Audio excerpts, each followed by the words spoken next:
Naniniwala ka ba sa forever? Kasi kung hindi kayo release ng agent mo, forever talaga kayo. Actually, maraming beses na akong gumawa ng vlog related to this and even post na kung saan I already explained kung ano nga ba yung iba't ibang ways ng isang agent para i-release kayo. Kasi parang ano lang yan, break up, na kung saan kung yung jowa mo ayaw makipag-break sa'yo, kaya naman asawa mo ay makipag-break sa'yo, eh di talaga namang forever kayo. Hindi kayo makakaalis sa isa't isa. Kailangan parehas nyo ng ayaw sa isa't isa para na sa ganun, once nag-apply ka ng quitting, is aprobahan niya. Okay, mag-recap tayo. Ano nga ba yung mga tinutukoy ko na paring gawin ng isang agent para i-release kayo?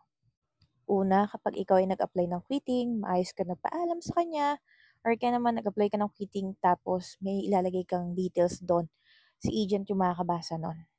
Kasi ang akala ng iba, si Popo Live nakakabasa nun, hindi, agent yung nakakabasa nun. Kaya yung mga ibang host dyan na maldita nag-a-apply ng quitting, okay, for your reasons guys, mas lalong yung ginigigil yung agent nyo kung hindi man kayo maayos na nakiusap po doon. Before you click apply of quitting, better to talk with your agent.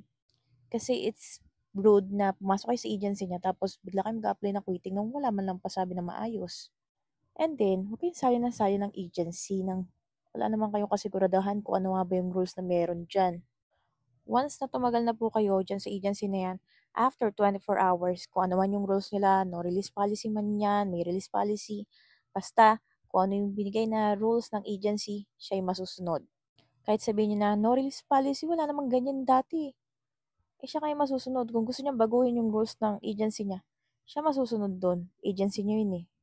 So yun nga, kapag nag-apply kayo ng quitting, in-accept niya, automatically release kayo. Tapos kapag na-reject niya yun, you can apply after 30 days. Pero meron pa rin po makikitang button si agent na kung saan within 14 days, pwede niya kayong i-release. Then, meron po tayong tinatawag na remove button si agent sa kanyang host list. Which is, itong remove button na to, gumagana to kapag itong host niya is hindi pa tumatagal within 7 days sa agency niya. Or kaya naman hindi nagbukas ng Populive for 30 days. So, kailangan niya i-click yun para ma-release. Kaya hindi totoo yung sinasabi nila, wag ka lang magbukas ng Populive mo after 30 days, wala ka na sa agency nyo. No.